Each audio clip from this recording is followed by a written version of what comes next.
Queridos, que maravilha, né? Vamos pegar nossos livros, o livro Nascidamente. Nós estamos no capítulo de número 7, é isso? Redenção, natureza, propósito e valor.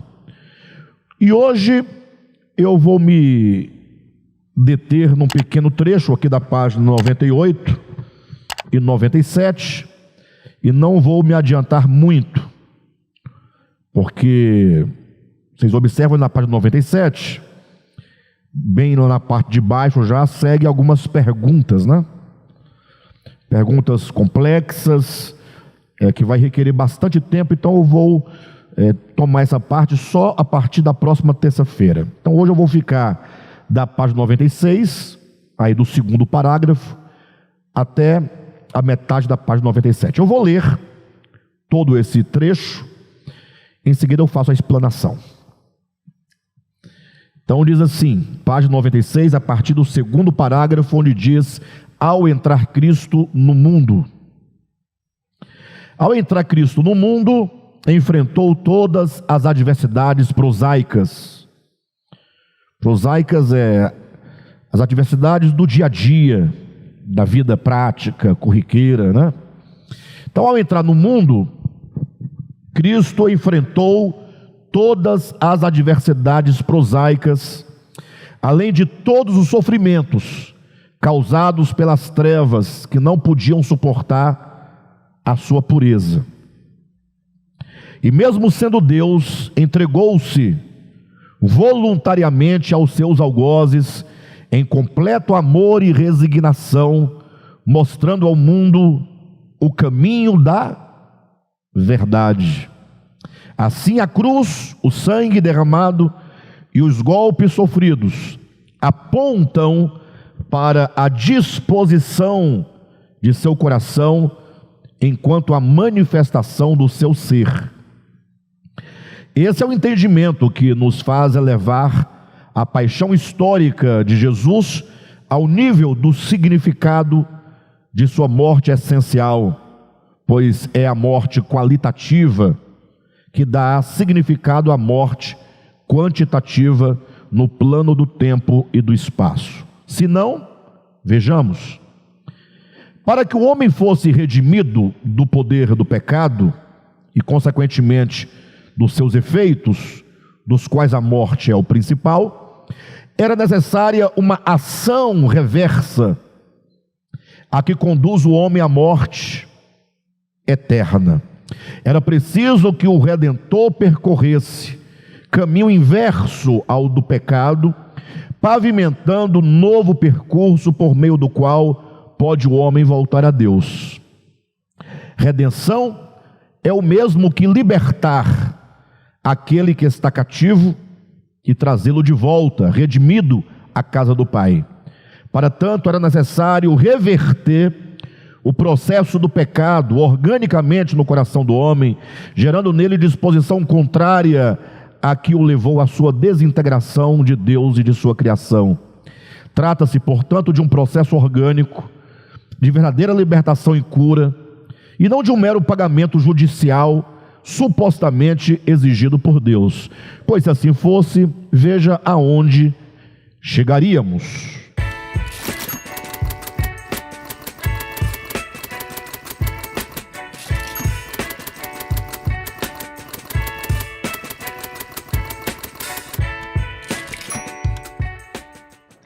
Então, vamos parar por aqui na leitura. E o que é que nós estamos discutindo aqui? Então eu vou praticamente retomar um tema já bastante falado aqui no DEVAP, mas enquanto eu estiver falando, que vocês possam ouvir como se fosse pela primeira vez, em oração, pedindo que Deus ministre ao seu coração, ao meu coração, a verdade do Evangelho, pedindo a Deus que nos dê amor pela verdade, não uma questão de dogma.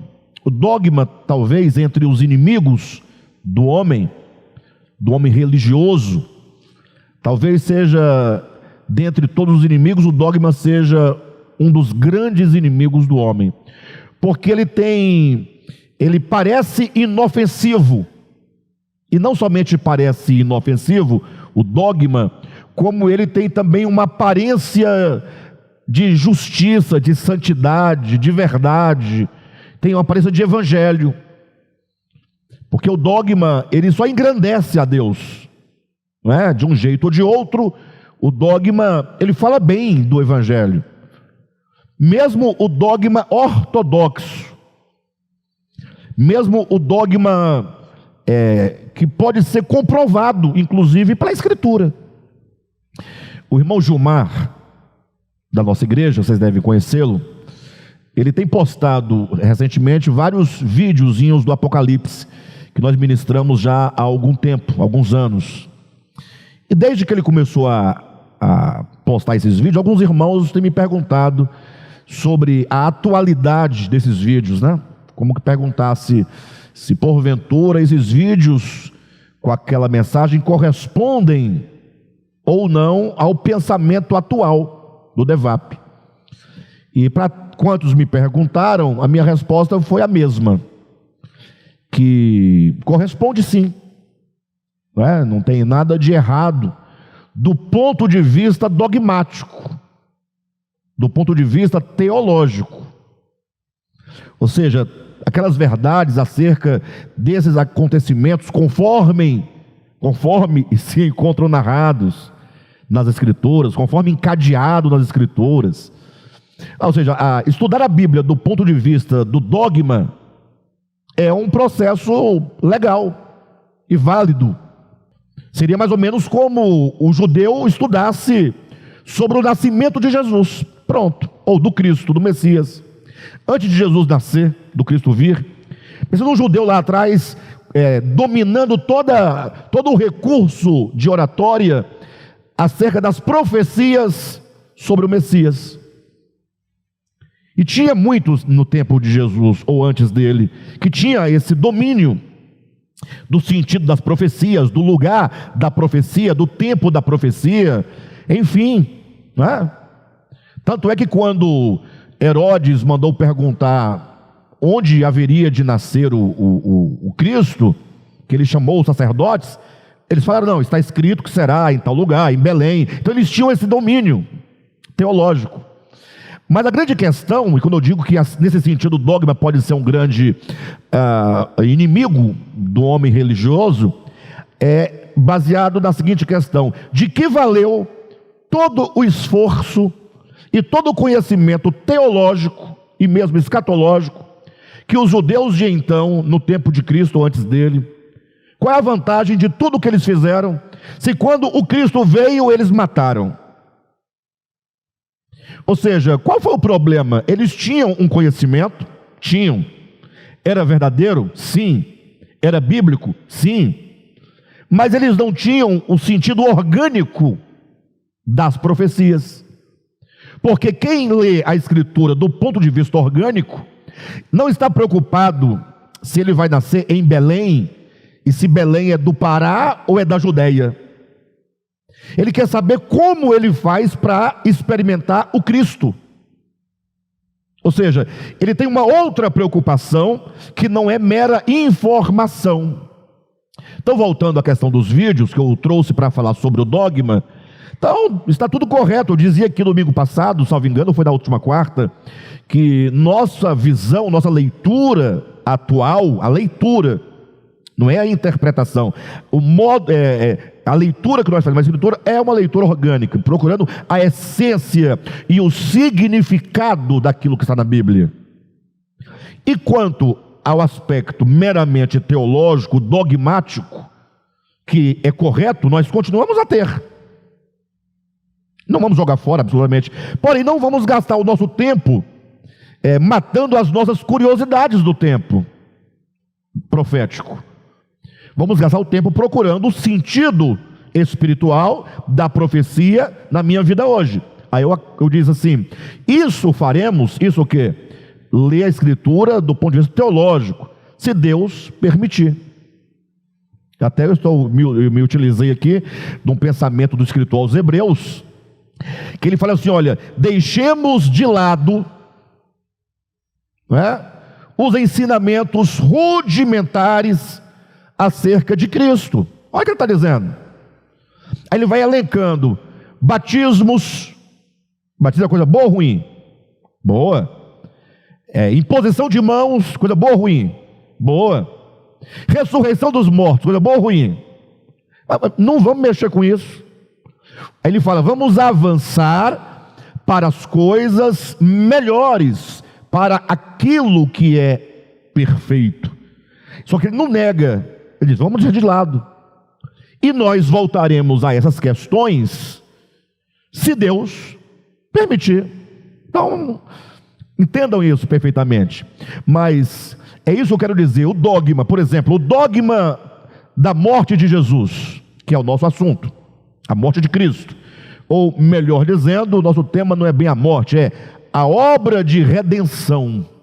Esse é o ponto.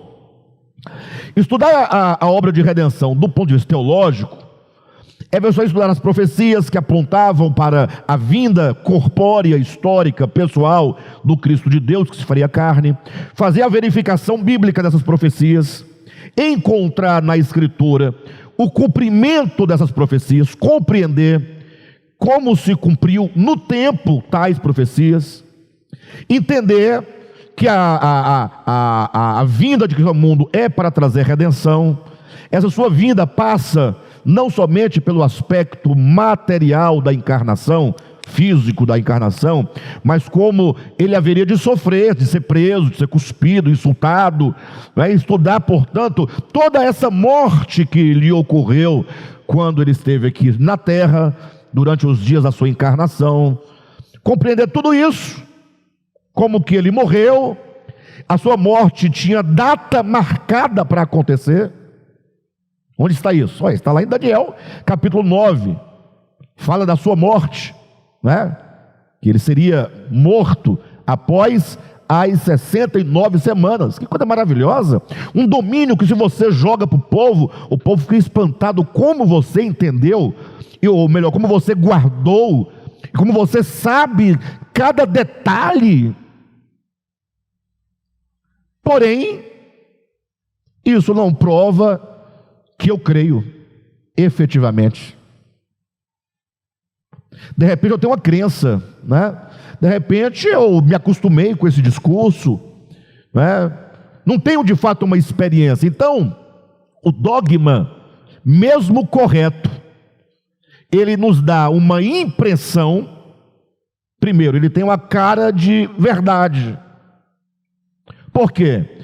Porque é verdade que Jesus é o Filho de Deus, é verdade, ué. É verdade que ele é o Filho de Deus, ué. Se eu tenho isso como um dogma, como uma informação, na qual, na informação eu acredito, não muda a minha vida. Pelo contrário, recai sobre mim uma maior responsabilidade, porque você sabe, né? Mas não significa que eu estou sendo salvo por isso. A visão orgânica, ela não vai debater essas questões. Não vai debater, por exemplo, a época exata do cumprimento da morte de Jesus a partir de Daniel 9. Não vai fazer isso. O que a visão orgânica vai fazer? Vai procurar entender em que sentido essa encarnação, esse viver humano e todo aquele sofrimento que o Cristo padeceu, em que sentido isso me salva? Essa é a grande questão. Se você estudar só no dogma, você vai encontrar respostas dogmáticas, teológicas, bíblicas, corretas. Que o sangue de Jesus é o meio pelo qual nós somos salvos. Somos salvos porque Jesus morreu por nós. Isso é uma verdade.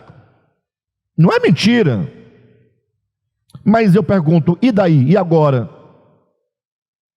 Em que sentido isso te salva? Não, se você crê, está salvo. Eu creio. Então está salvo. E agora? Não, agora está salvo. Você crê, é só ficar aí esperando, né, as coisas acontecerem.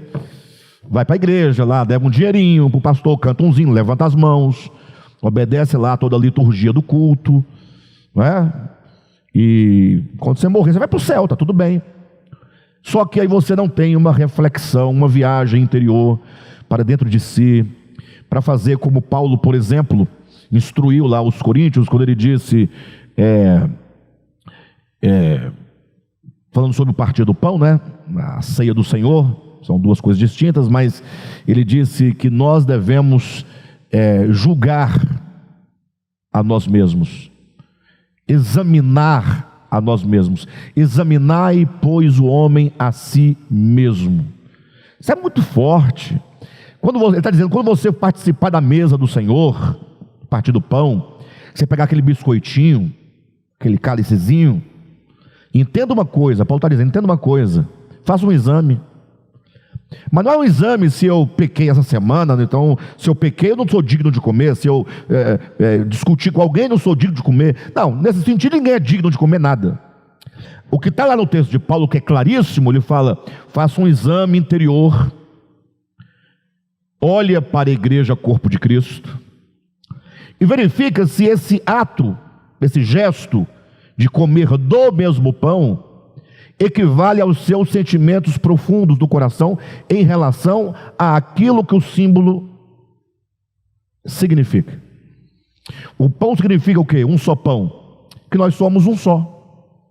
Aí eu vou participar dessa ceia, do partir do pão, digo, e eu pergunto, será que é verdadeiro eu simular pelos símbolos que eu tenho comunhão com os irmãos, que eu tenho amor pelos irmãos, que eu tenho respeito pelos irmãos, que eu tenho boa vontade para com os irmãos, que eu tenho acolhimento para com os irmãos, porque a mesa significa isso. Mas se eu como esse pão e desprezo os eu estou sendo indigno de participar dessa mesa.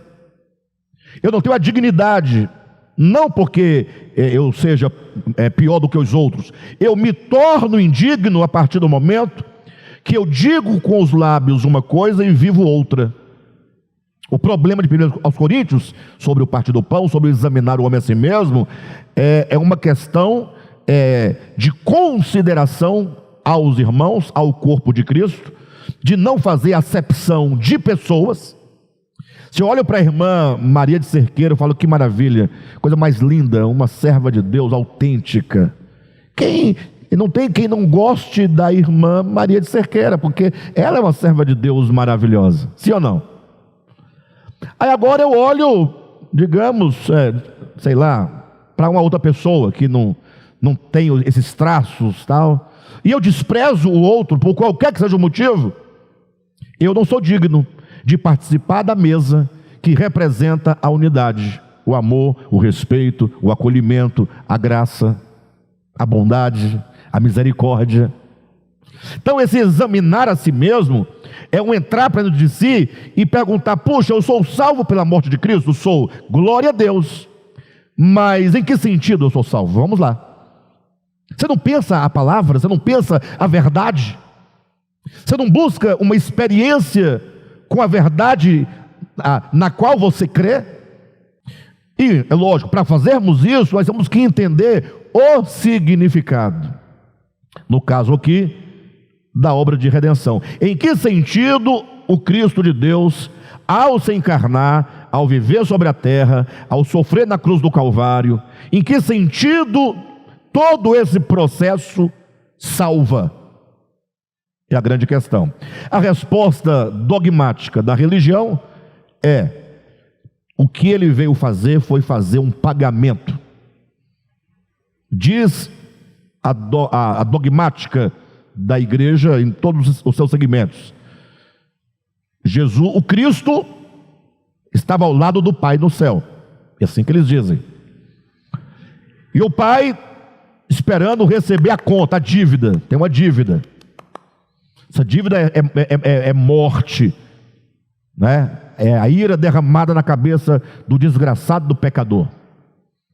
Aí o Cristo fala, pode deixar que eu vou pagar essa conta para o senhor. O senhor quer receber? O senhor vai receber. E aí ele vem, se faz homem para quê? Para pagar uma conta. Aí ele vem aqui, leva pancada, pancada, pancada na cabeça, no pescoço, no quengo, né, nas costas, e belisca, cospe nele, humilha, bate, xinga, né, faz tudo. Quando ele está só uns trapos de imundícia que não vai apanhar, morre. Agora ele ressuscita, volta ao Pai e fala: satisfeito? Melhorou o seu coração? Você agora tem paz? Você recebeu? Era isso que você queria? Te dei. Essa é a dogmática evangélica. E o pior, as pessoas acreditam nisso sem nem titubear. Não, é porque não há reflexão. Agora Deus está o quê? Satisfeito. É um preço pago. Qualquer pessoa com 3, 4 neurônios, se parar por um momento para pensar a situação, pode até no final concordar, mas vai ter que admitir que esse Deusinho que assim procede não tem muito futuro, porque até o pior dos homens sobre a terra faria algo melhor ou diferente. Se vós que sois maus, diz Jesus, sabeis dar boas dádivas aos vossos filhos, em outras palavras, se o homem que é caído, que é mau, que é perverso, que é pecador, jamais aceitaria essa proposta de machucar o seu filho, o seu próprio filho de carne e sangue, para pagar o dívida de outra pessoa, nesse sentido. Qual é o homem que pensaria isso e aceitaria tal proposta com o seu próprio filho de carne e sangue? Qual é o pai? Qual é a mãe? E por que Deus, sendo bom, faz? Então nós temos que entender o porquê dos sofrimentos. Em que sentido? No livro de Isaías, capítulo 53, é dito que agradou a Deus moê-lo. Está lá escrito. Em que sentido? O que esse texto quer dizer, afinal? Eu sei que para nós pode ser algo interessante refletir sobre isso, mas para a maioria dos cristãos não. Ao ouvirem isso, não parou muita heresia, né? Mas vamos lá, vamos entender. Vamos lançar aqui um fundamento lógico do sentido e do significado da encarnação, viver humano e todos os sofrimentos e morte de Jesus. Lançar um fundamento lógico, bíblico, que vai nos ensinar por que para sermos salvos, isso tudo foi necessário. E em que sentido tudo isso que ele viveu e sofreu, hoje me salva? Em que sentido? Bem, impossível você, como um cientista, descobrir uma vacina se não conhecer a doença. Sim ou não? Qual foi o grande debate durante a pandemia? A descoberta da vacina. Aí uns descobriram, uma outra parte da população achava que não é confiável. Vocês viram o debate todo. Por que não é confiável? Qual era a justificativa dos que negavam a eficácia da vacina? Qual a justificativa? Não deu tempo de eles conhecerem todos os processos do vírus e tudo mais. Bem, mas não quero entrar nessa discussão de negar ou não negar isso. Mas qual que é a ideia? Ora, para você poder oferecer um remédio de cura e com eficácia de cura para a doença, você tem que conhecer profundamente qual é a doença, onde ela se instala, por que se instala, quais são os sintomas, quais os órgãos que ela atinge, qual a duração de incubação do vírus. Tem que entender uma série de coisas. Desculpa eu me colocar assim, eu não tenho conhecimento nessa área, eu estou falando como leigo, mas vocês entendem o que eu quero dizer, que não temos como compreender a obra de redenção, o significado, o sentido e sobretudo como que esse processo pelo qual Jesus passou me salva, você não entendeu o que é a queda. E o que é a queda, segundo os moldes dogmáticos da teologia especulativa? Aí é pior do que a ideia da redenção. Porque aí vai passar só por uma cobra, uma maçã. Mais nada. Ou seja, é muito pouca coisa para uma desgraça desse tamanho que vive o ser humano sobre a terra.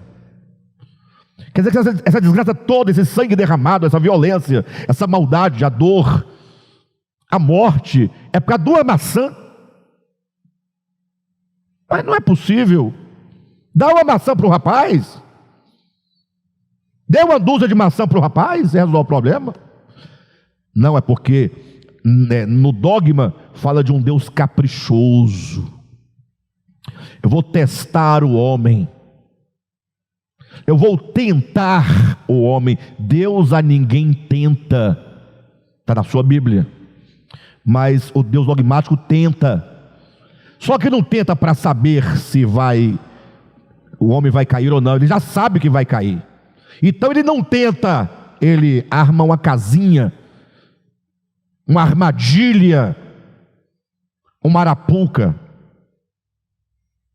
Ele só quer pegar o infeliz do ser humano, que vai cair, não tem jeito. Bem, mas voltando ao ponto, nós temos que entender primeiramente a queda. O que é a queda do homem? O que é o pecado? Né? Se você entender claramente o que é isso, pronto. Aí você olhando para Cristo, você vai entender onde está o remédio. E por que Cristo é o remédio? E por que só Ele é o remédio? Ninguém mais é o remédio. Traz aqui Buda, grande homem, maravilhoso, bacana. Não é remédio. Na verdade ele precisa de remédio. Pode trazer qualquer outro profeta do cristianismo, de outras religiões. Ninguém pode ser o remédio. Só Jesus Cristo é a cura. Só Ele é o remédio. Quando ele diz, eu sou o caminho, a verdade, a vida, não era um dogma. Se você acreditar que eu sou o caminho, a verdade e a vida, você está salvo. Se não acreditar, você está perdido. Não é isso não. Ele quer dizer que esse Cristo, esse mistério do Cristo que se encarna, que vive, Ele executa nesta humanidade chamada Jesus a única maneira de levar esse homem de volta. Não tem outro meio, não tem outro recurso, não tem outro caminho. Aí vamos discutir sobre fé e obras. Vamos começar pela fé, nem pela fé nem pelas obras. Pronto. Como assim? É porque o que você chama de fé é uma crendice. Crendice não salva ninguém. Por isso que os crentes ficam embananados quando leem aquele texto lá de Tiago, que fala que os demônios creem que estremecem. Olha, se a salvação é por crer, então os demônios estão salvos, porque eles creem mais do que vocês tudo junto. Porque vocês creem, mas não tremem. Os demônios creem e tremem. Estão salvos os demônios? Veja que nós estamos diante de um problema. Se juntar os crentes tudinho, não dá um demônio. Porque os crentes juntos todos não tremem. Quando lembra, não treme nada, faz até piada com a própria fé deles. Mas um demônio sozinho, ele crê que estremece. Em que sentido? Crer no sentido de saber. Ele sabe. Ele sabe. Ora, porque ele está dentro de um plano espiritual diferente do nosso. Nós somos aqui, estamos escravizados pelos sentidos: olhos, ouvidos, nariz, boca e mãos. Não temos como acessar o mundo espiritual. Por isso nós estamos ainda debatendo até hoje: o homem tem alma ou não tem alma? Por que essa discussão? Porque o homem não sabe. Se fosse algo palpável, tem alma, aqui está a alma do homem aqui, olha aí. Mas como ninguém pode pegar a alma do homem e mostrar, nem enxergá-la com os olhos físicos, nem ouvi-la com os ouvidos físicos, nem cheirar, nem lamber. Então fica perguntando: o homem tem ou não tem alma? Tem. Não tem. E se tem, como é que é? Como é que não é? Tem vida depois da morte? Ninguém sabe. O demônio sabe, porque ele vive no outro plano. E quem já morreu, se tem vida do outro lado, ele sabe que tem. E se não tem? Ele sabe que não tem, porque ele também não está lá. Eu não estou duvidando dessas coisas. Estou dizendo que nós precisamos, nesse sentido, de ter a compreensão clara da nossa real condição, para que possamos experimentar essa cura. Então a pergunta que cabe aqui é: o que é a queda do homem? Mas precisamos pensar um pouquinho antes, porque o homem não é o primeiro ser a cair. Eu estou usando o termo queda, que é o termo convencional, tá? Se o homem não é o primeiro a cair, a queda do homem não é protótipo, não é modelo. Ele não é o primeiro. Alguém caiu antes do homem, e esse primeiro que caiu é o modelo. Afinal, não é Satanás o sedutor de todo mundo, como diz no Apocalipse? Não é ele que sai a enganar a todos, a cegar o entendimento das pessoas? Logo, ele é o primeiro. Vamos entender aqui Satanás enquanto esse primeiro, esse protótipo. Não importa aqui nenhum tipo de discussão dogmática. Qual é a discussão dogmática? Satanás é um anjo mesmo assim, ou é só uma ideia? Isso é dogmático, para de bobagem. Pegue as coisas pelo sentido, pegue as coisas pelo significado, e não pela coisa. Porque você pegar a coisa pela coisa, você fica com uma coisa. Se você toma pelo significado, você experimenta. Dá para entender isso? Então, para entender a queda do homem, vá à origem, vai à raiz, vá à causa. Você vai encontrar dois textos belíssimos que falam de modo prototípico, ou que falam em modos simbólicos, acerca da queda original primeira. A queda primeira, quando é dito que havia um ser perfeito. Ezequiel capítulo 28. Que em Isaías capítulo 12 ou 14 é dito que ele era chamado estrela da alva, estrela da manhã. E se você ler tanto Ezequiel 28 quanto Isaías capítulo 14, ali naqueles textos simbólicos, repito, que faz menção tipológica a esse ser, não faz menção direta, é menção indireta. Ou seja, aqui nesses dois textos, esse primeiro que vai cair, ou que caiu, ele é representado em Isaías por Babilônia, e em Ezequiel ele é representado pelo rei de Tiro. São duas pessoas, dois homens na terra que estão colocados para representar essa queda primeira e original. Daí as perguntas são básicas e são simples, e as respostas mais simples ainda. Você tem que vencer, não é, o dogma da queda, perguntando assim: Lúcifer caiu porque comeu da árvore proibida? Na Bíblia não tem isso. A árvore proibida está para o homem, em Gênesis 3, não está para Lúcifer. Tá, Lúcifer caiu por quê? Porque no dia do aniversário dele, ele resolveu fazer um pagode no céu, né? Rafael tocava um pandeiro, Ariel tocava um atabaque, né? O Surrupiel tocava o triângulo, e cada El daqueles ali, daqui a pouco estava no bar o pagode.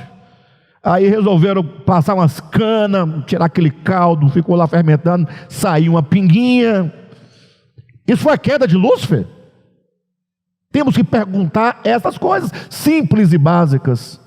Poxa, se em Lúcifer você encontra o grande Big Bang da desgraça, da miséria, o grande ponto de partida de tudo que é doloroso, de tudo que é mal, de tudo que é perverso, que nós hoje experimentamos no mundo, inclusive. Então eu tenho que saber qual é a causa primária de tudo isso. O que ele fez, o que aconteceu. E aí nós vamos encontrar, tanto em Isaías como em Ezequiel, qualquer texto dos dois que você ler, você vai encontrar um caminho. E se vocês já leram, e se já leram, vale a pena ler de novo. Se não leu, vale a pena ler pela primeira vez o livro A Dracma Perdida, de um autor desconhecido, literalmente falando desconhecido, que ninguém conhece o autor desse livro, só vocês, né? Mas que lá descreve todo o processo da queda de Lúcifer. Evidentemente que lá não é nenhuma revelação do que aconteceu, mas é uma tentativa humana, psicológica, de descrever os processos psicológicos pelos quais Lúcifer chegou a ser o que é: inimigo de Deus, um anjo da confiança do Eterno, chamado querubim da guarda, cobridor da glória. De todos os seres criados, excelentes e excelsos, os primeiros seres de natureza celestial, porque há de convir que se o homem cai, tudo bem, ele é terreno.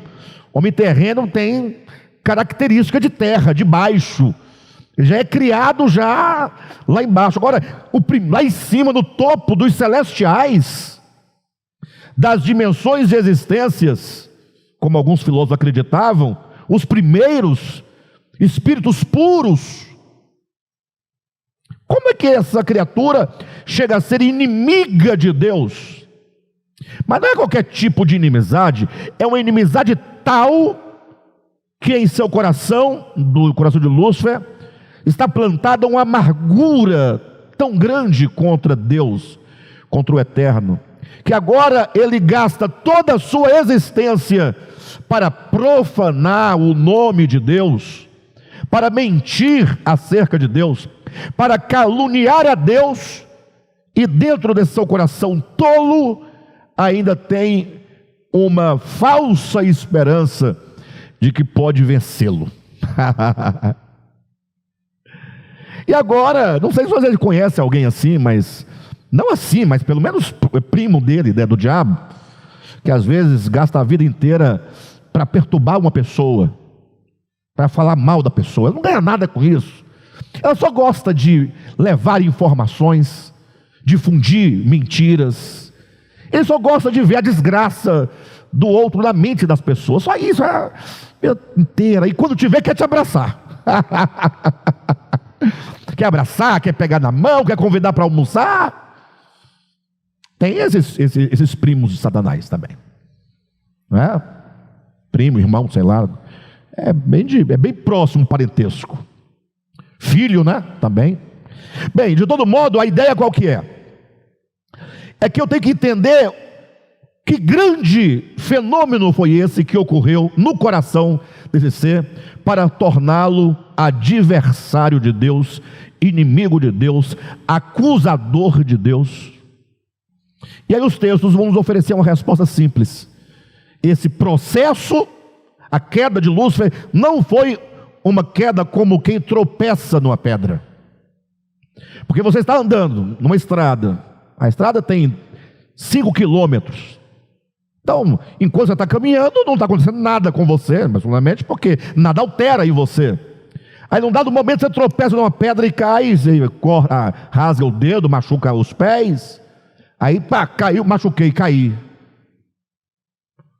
Mas o caminho não tem nada a ver com a queda foi pontual, local, específica.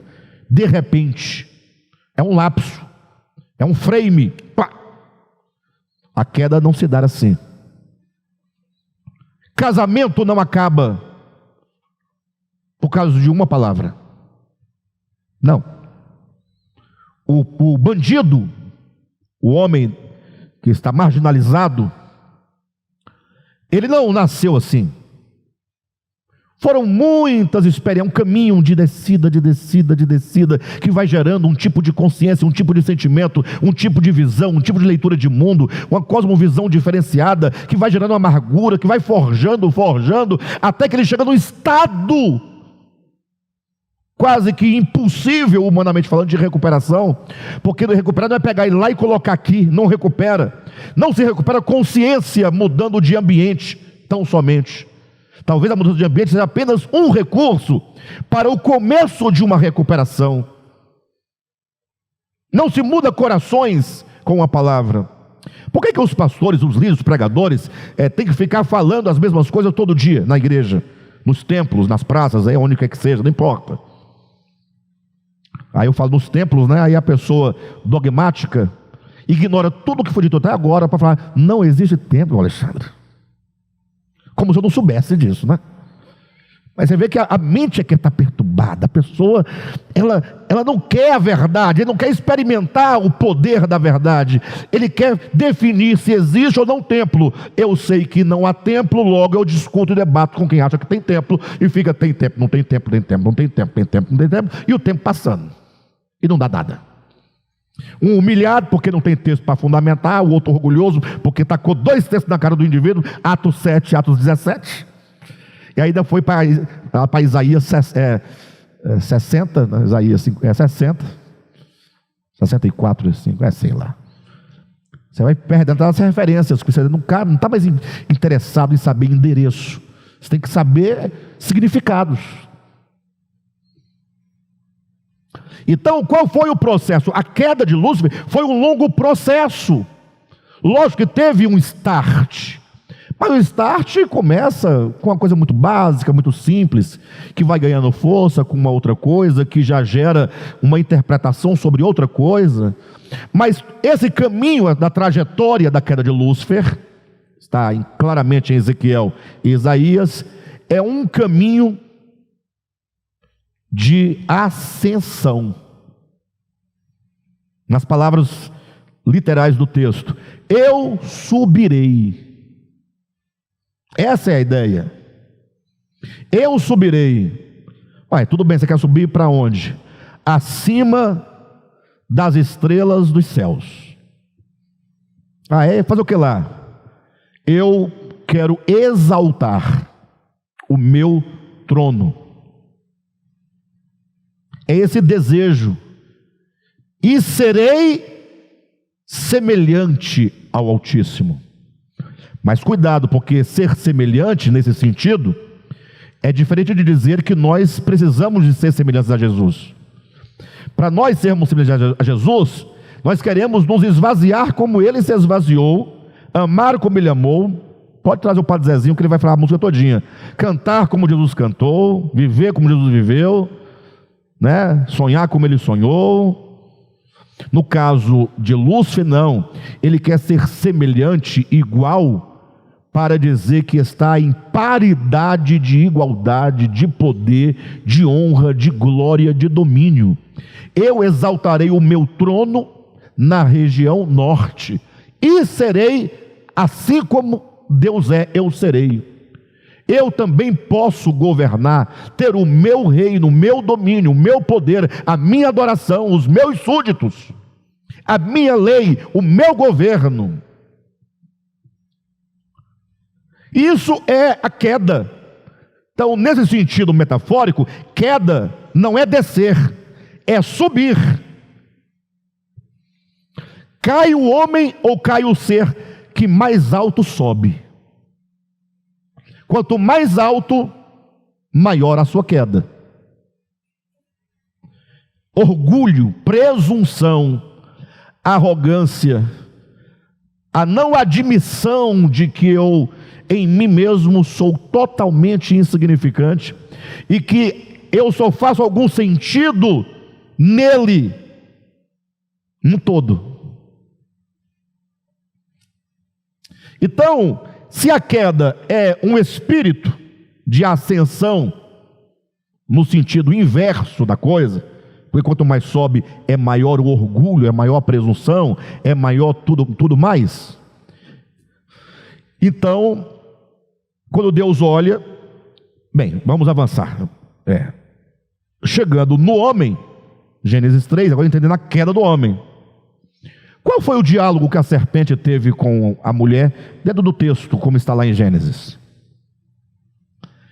Olha, esse fruto te dá uma capacidade de conhecimento. E tendo você o conhecimento, você será como Deus é. A proposta da queda é a mesma que ele sofreu: ser semelhante a Deus. Então não tem segredo, gente, é significado, é sentido. Quando o homem, portanto, cai em Gênesis 3, o sentido qual é? É que ele foi afetado, ele foi picado e contaminado com o mesmo desejo de Lúcifer caído. Ele agora, o homem, está num processo, num caminho de ascensão, de querer ser semelhante a Deus. Não é sem razão que, falando deste homem em Gênesis 3, que começa essa ascensão perversa contra Deus, que no seu amadurecimento é dito: assentar-se-á no santuário de Deus, julgando ser o próprio Deus. Qual a dificuldade de entender isso?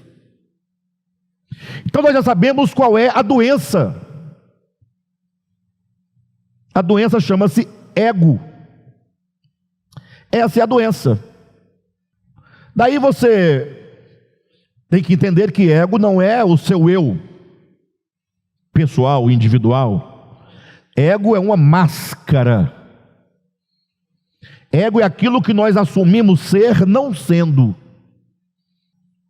De modo então que, se tirar todos os homens da terra, do planeta, deixar só as árvores, as formigas, os tatus, as emas, os chimpanzés, vai ter uma tranquilidade. E as questões que pode haver, um comendo o outro, matando o outro, não passa pela ideia de sentimentos de amargura. Nunca um animal mata o outro por sentimento de amargura, por vingança, por retaliação, por maldade. Olha, eu vou sair para poder fazer maldade. Não existe isso. Ele come dentro do seu instinto, da cadeia alimentar, para se alimentar, que dentro do plano do cosmos, isso é não somente necessário, mas é saudável para o equilíbrio do sistema ecológico. É saúde, é vida. O que você julga mal, no plano da totalidade, é bem.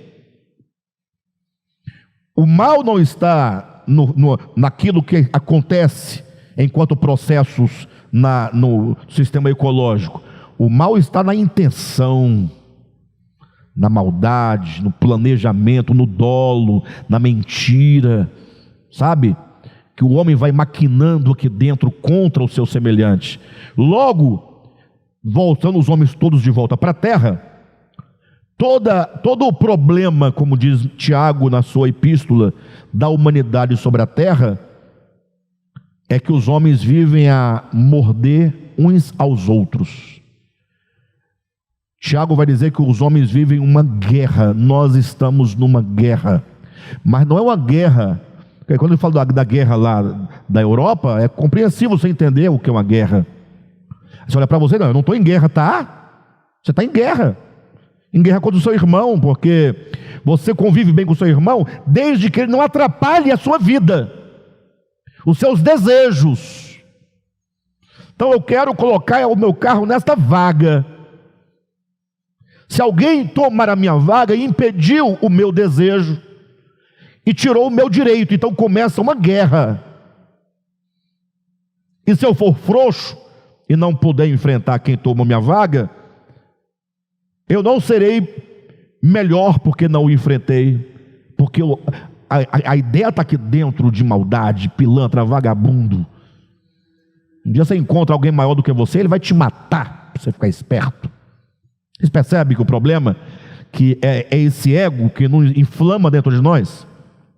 Deus olha para esse quadro, e aí entra agora, Deus tem que curar este homem disso, aqui dentro do coração dele. O problema do homem o acompanha não ao lado do homem, mas dentro do homem.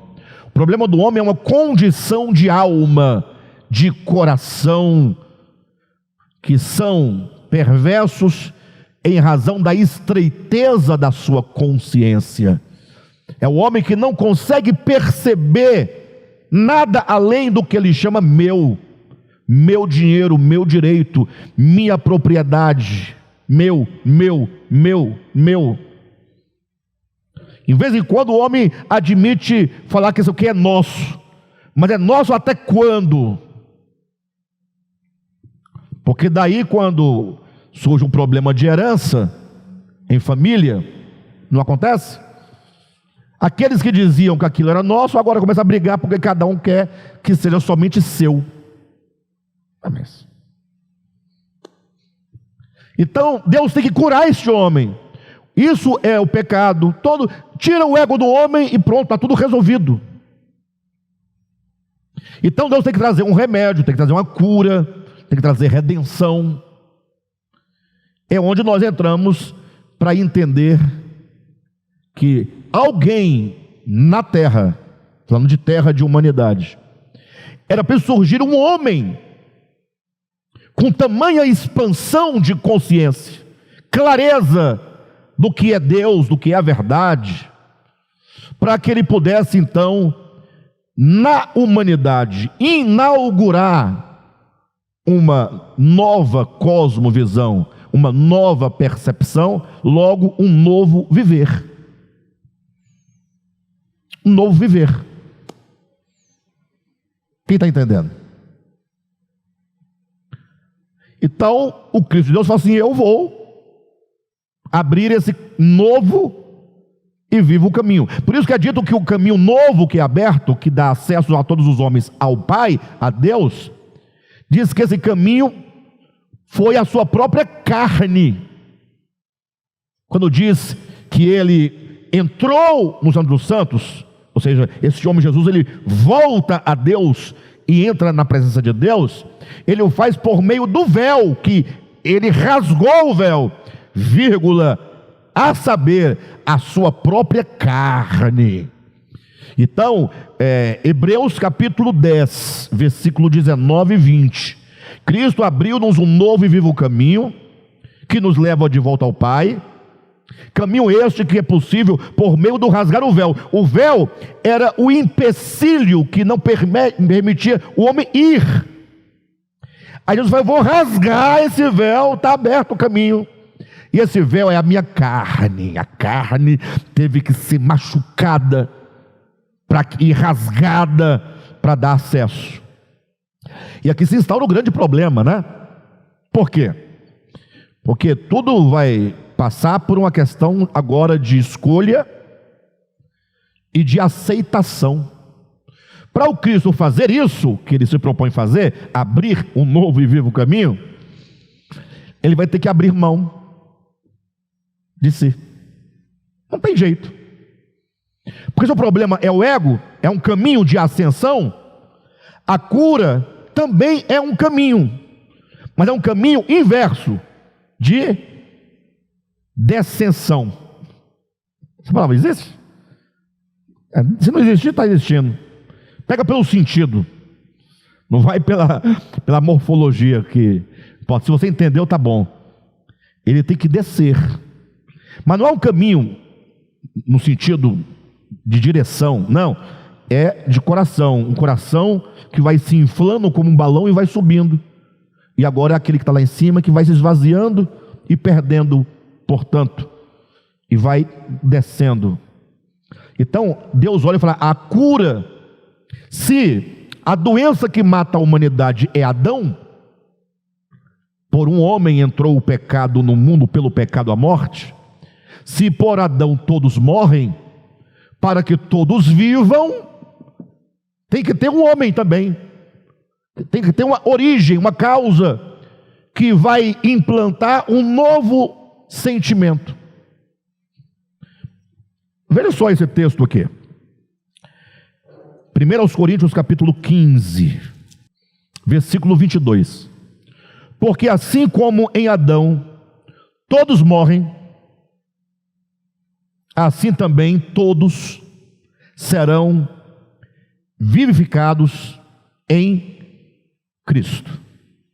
O que eu quero apresentar aqui é que existem dois homens, um chamado Adão, o outro Cristo. São duas bases originárias, causadoras da queda e da salvação. Por que Adão cai e nós todos caímos juntos? Ora, porque nós somos herdeiros da mesma consciência dele. Ah, como? Ah, eu não sei, eu só sei que você sabe que você tem a consciência tanto quanto a dele. Talvez melhorada um pouco, bem melhorada, outros até piorada. Mas o fato é que a queda se constata não é pela teologia, é pela condição humana. Você não tem que nem invocar o nome de Deus para falar essas coisas. Entenda, eu quero dizer que você não precisa ter um fundamento teológico de fé. Não, o ateu pode discutir a condição da humanidade ou não pode? Dois ateus conversando, como é que está a humanidade? Está ruim, ruim. O homem é mau, o homem é perverso. E você parece um pouco bom, melhor que outros homens, mas não é porque você é melhor, é porque você não tem, talvez, as prerrogativas de situações que ele tem. Porque ele faz isso e você não faz aquilo que ele faz, não é porque você é melhor do que ele, é porque você não está no mesmo lugar que ele, você não tem a mesma chance que ele, você não tem o mesmo meio que ele tem. A gente fala dos políticos que roubam, não? Olha, mas se você entrar, você vai fazer o quê? Ah, eu não vou roubar, não. É possível que não. Desde que agora, sem aquele contexto, você também não o faça com uma caneta de um escritório. Se você já é assim, significa que você já está um pouco mais elevado nesta área. Você não quer ganhar vantagem de ninguém, não é? Você não quer ganhar vantagem de ninguém. Mas observa que você vai vender um carro, vai vender um relógio, vai vender uma casa. Quem é que ao vender um objeto fala assim, eu estou vendendo, sabe por quê? Porque, na verdade, esse óculos aqui ele veio com um defeito de fábrica. Então, esse parafusinho toda hora cai, não tem ninguém que conserta. Esse aqui não tem conserto. Já levei nos melhores especialistas. Então, estou vendendo por esse motivo. Você compraria? Não? Então, para eu vender, eu tenho que falar o que para você? Não, peça num óculos maravilhoso. Não, bobagem. Está vendo por quê? Não, rapaz, porque eu tenho uns 10 óculos aí. Então, eu estou me livrando, porque não tem utilidade para mim, mas é excelente. Aí você vai descobrir o vício do óculos depois. É uma vantagem besta, idiota. Você vai ganhar 10 reais, 20 reais, mas você não quer perder a chance de ter uma vantagem sobre o outro. Então, o Cristo de Deus, ele fala, a única maneira de abrir um caminho na consciência é efetuando esse caminho de esvaziamento. No caso de Lúcifer, não era, queria ser. Essa é a grande questão, ponto. No caso de Cristo, ele é, e não fez questão de ser. Foi descendo todos os processos, não é? Primeiro, identificar-se com a criação, com a criatura. Já é uma coisa muito estranha, ao meu ver, não é? Muito estranha. Na verdade, nós não queremos nos identificar nem com um cargo menor que nós já temos. Já observou que dentro de igreja, pensa um pouquinho, o tanto de disputa que tem por cargo, por posição. Já pensou nisso? Não, numa boa. Irmãos de igreja que às vezes sai da igreja porque não suporta o outro. Motivo, cargo. Pregando o quê? Jesus está salvo, ele morreu por mim. Está salvo? De que está salvo? Toda essa inflamação. Igreja se tornou para o homem um negócio, um jogo. Quem manda mais, quem tem mais poder, quem tem mais autoridade, quem define uma coisa e outra. Não existe harmonia, não existe rendição, não existe entrega, não tem serviço voluntário, desinteressado. Sempre que eu faço reunião com os obreiros da nossa igreja, geralmente eu costumo começar a reunião tratando de um ponto. Nem sei se os obreiros se atentam para esse fato de eu repetir tanto essas questões em início de reunião de obreiros. Trazer a questão: por que nós estamos aqui? Essa é a pergunta. Numa reunião de obreiro, a coisa fundamental. Me refiro mais à reunião de pregadores, de pastores.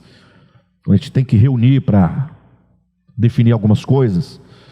Isso porque nós estamos com 25 anos de ministério, na casa de 25 anos, e nós já tivemos dezenas de obreiros, não temos mais nenhum, ou temos, em relação ao que passou, 4, 5. Por qual motivo? É a pergunta: por qual motivo?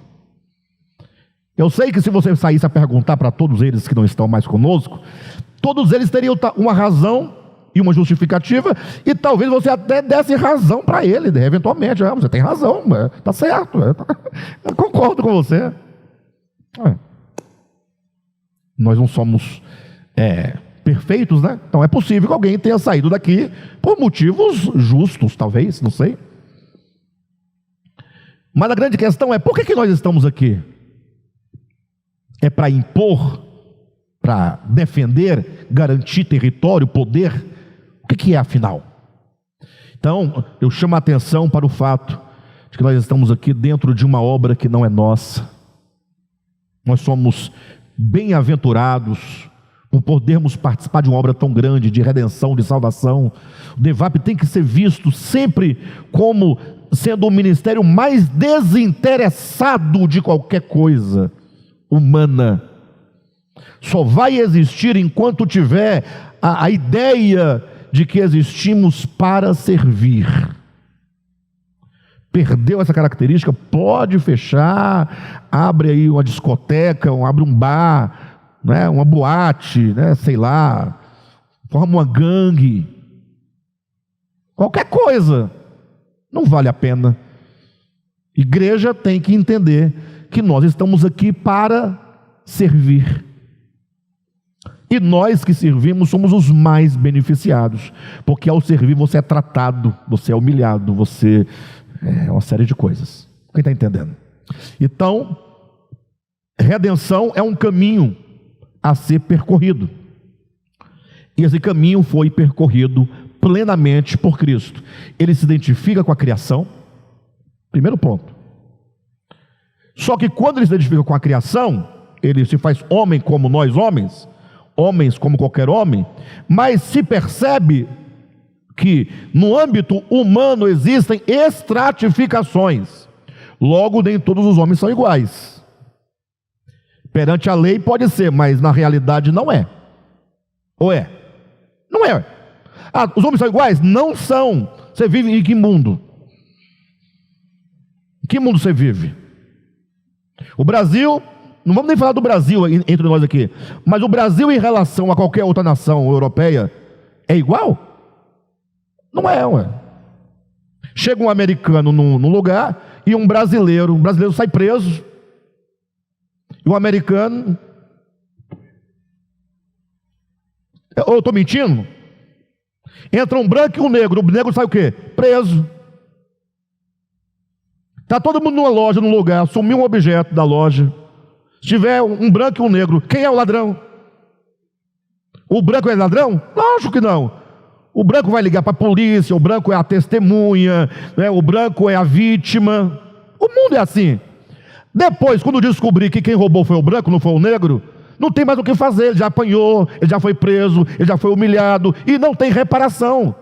E isso que eu falo não tem nada a ver com PT. Já é petista. Meu irmão, em nome de Jesus, de onde você está vindo? Qual é o número do tacho? Qual é o nível da profundeza de onde tu vens? Que PT? Você é ser humano, você sabe. Minha mãe, nós éramos da Assembleia de Deus, Ministério Madureira, pastor Divino Gonçalves, isso há 40 anos, 45 anos atrás. Minha mãe não tinha marido, e era pobre. Quem comia a coxa do frango na hora do almoço da igreja? Éramos nós? É lógico que não. É lógico que não. Vamos comer o sobrecu da galinha. Vocês estão rindo de quê? Comer as costelas do frango. A coxa é para o filho da irmã tal. E olha para o cabelo dela, irmã que tem cabelo de verdade, cabelo grande, pesado, liso, gente da alta. Minha mãe, coitada, cocôzinho, desse tamanhozinho, os joelhos tudo marcado de oração, os filhos tudo com as roupas remendadas. Mas a igreja, igreja. Então, quando Cristo se faz homem, ele não se identifica só com a humanidade. Ele vai nascer no pior lugar da sua época. Ele vai para a periferia, vai nascer na menor de todas as cidades da Judeia. Por quê? É para que ele saiba o que é negar-se a si mesmo, porque o esvaziamento tem que ser total. Nisso, o homem no qual o Cristo está encarnado já está se esvaziando, já está sendo salvo, já é processo. E aquele homem às vezes fala: mas se tu que está aí dentro de mim é o Cristo, então bora morar em Jerusalém. Não, é aqui na Judeia. E agora, vamos nascer pelo menos no melhor hotel de Belém, que não seja o melhor hotel do mundo, mas dos piores de Belém, o melhor. Não, na estrebaria, com boi, vaca. A roupa de frio de Jesus era o bafo da vaca, esquentando ele. Verdade. Mas, poxa, mas para que isso? Não tem outra saída, não tem remédio. É esvaziamento. Quando eu pensava, bem, então, agora que nasceu, vamos voltar para a nossa região, vamos ver nossa vida. Não, não. Agora vem um tanto de gente querendo matar, tem que fugir para o Egito. Pode para o Egito. Quando passam os tempos, os anos, o anjo fala: agora pode voltar, porque o fulano que queria te matar já morreu. Aí volta, vai morar onde? Em Nazaré. Para que ninguém tenha dúvida, Nazaré, tinha um ditado sobre Nazaré: pode vir alguma coisa de Nazaré? É a pergunta. Então, daí você tira. Foi morar no inferninho. No inferninho. Cresce e tal, não sabemos muito da infância dele, muito pouco sabemos. 18 anos, né? Enfim, quando então ele entra no cenário agora do seu ministério, agora ele vai começar o ministério de 3 anos, ou que seja 3 anos e meio, ele agora vai sofrer a rejeição do seu próprio povo. Ele era descrido pela própria família, seus irmãos não acreditavam nele. E os sacerdotes, que era para onde ele podia ter algum refúgio, o templo, casa de Deus, coisa boa. Não, queria matá-lo. Os fariseus, matá-lo. Saduceu, queria matá-lo. Conseguiu 12. Mas vocês sabem quais foram as peças que ele conseguiu, né? Um pior que o outro. Tudo analfabeto. Talvez Mateus soubesse um pouquinho a mais, Judas talvez soubesse escrever alguma coisa. Pedro mal assinava o nome dele, pescador, só cheirava peixe. Pedro, Tiago, tudo cheirava peixe. Aí quem vai vindo para o lado dele para seguir? A prostituta fulana, o eunuco cicrano, só essa turma, velho, que ninguém quer perto da gente. Era a turma dele. E ali ele vai pregando, falando, ensinando, e tudo que ele fala é esvaziamento. Perdoa, dê a capa também. Não briga pela capa, não. Porque ele pegou minha túnica, dê a capa para ele também, está precisando. Mas isso não é justo. Dê a capa, se esvazia, abre mão. É porque é ladrão, safado. Vai com ele 2 milhas, vai. Não se apega. Ele foi ensinando que a vida do reino é desapegar-se. Até que no final, quando entram os sofrimentos chamados da paixão, é a parte mais angustiante, porque agora ele deveria ser entregue na mão de malfeitores, sendo ele o Deus Todo-Poderoso, e se submeter a julgamentos, a juízos, a escárnios, a ser literalmente e fisicamente agredido, maltratado, mas tudo isso se esvaziando sempre. Perdoa, Pai, perdoa, porque eles não sabem o que fazem. Gente, não é brincadeira não, porque quando você apanha na rua, porque você de fato merece apanhar, você não aceita. Você merece levar uma surra, não merece não? Vocês conhecem alguém que merece uma surra bem dada? Aqui alguém conhece alguém que merece uma surra bem dada? Você merece ou você conhece? Aí essa pessoa que merece se apanhar na rua, merecendo, aceita? De bom coração, obrigado, eu mereço, bata mais.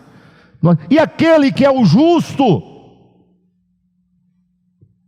ou melhor, aquele que sendo justo é a própria justiça, não fazer caso da ignomínia, da vergonha. Gente, pregaram na cruz nu para zombar dele. Isso é esvaziamento, isso é redenção. Depois de tudo isso, e eu não vou estender mais na descrição, porque não precisa mais, vocês já pegaram o sentido. Ele agora ressuscita, e agora? Agora ele fala, vocês aqui, vocês 12, vem aqui. Vocês viram, vocês entenderam a história da cruz, a mensagem da cruz?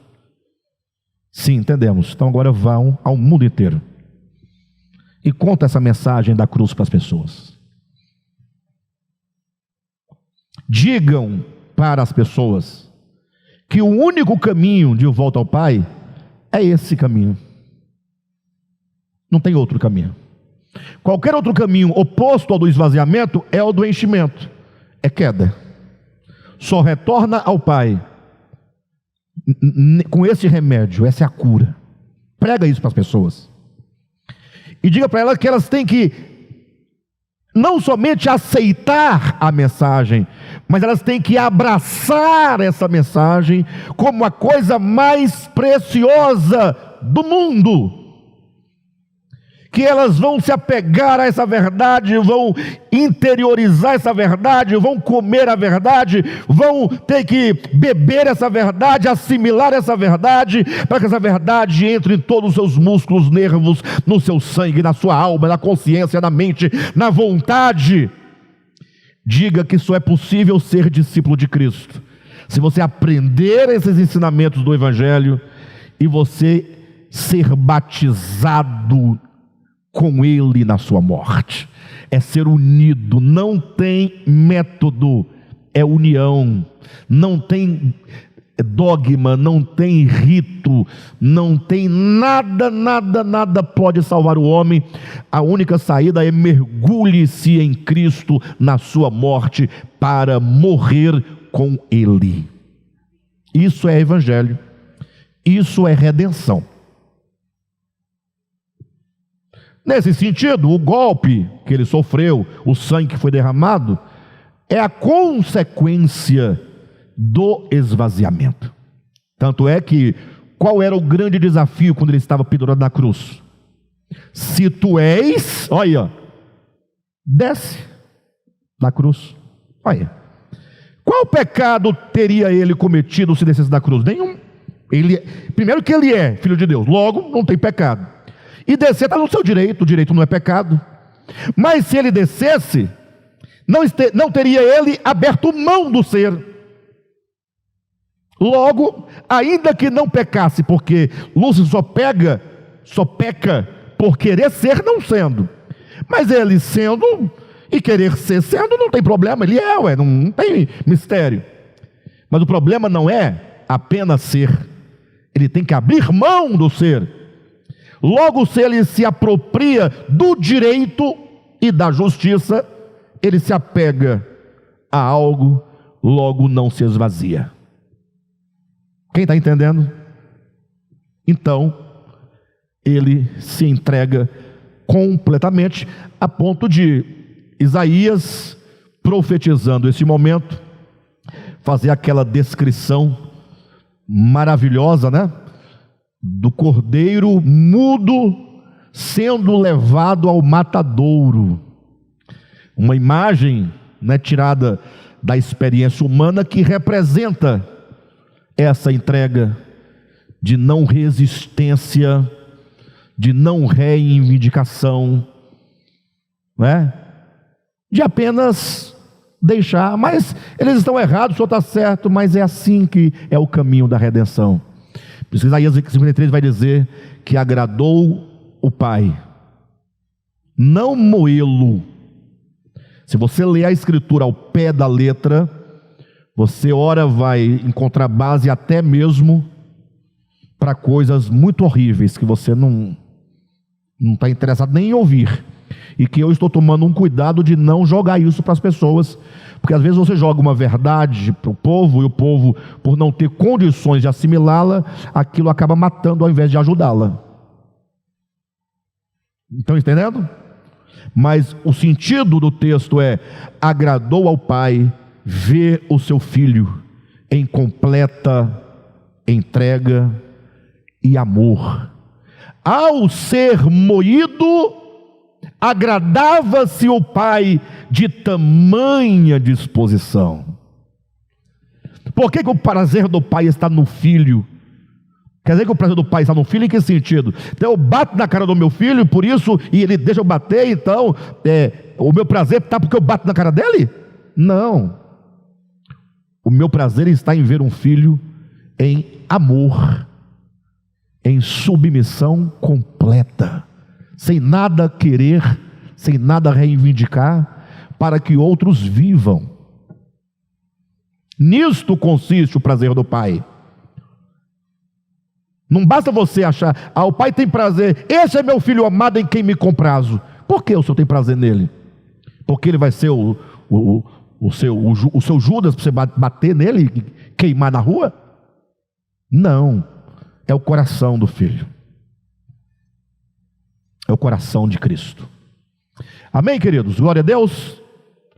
Então, esse é o espírito de redenção. Creio que hoje já falamos umas dezenas de vezes, mas deu para nos reanimar, né? Para continuar neste caminho de redenção. Amém?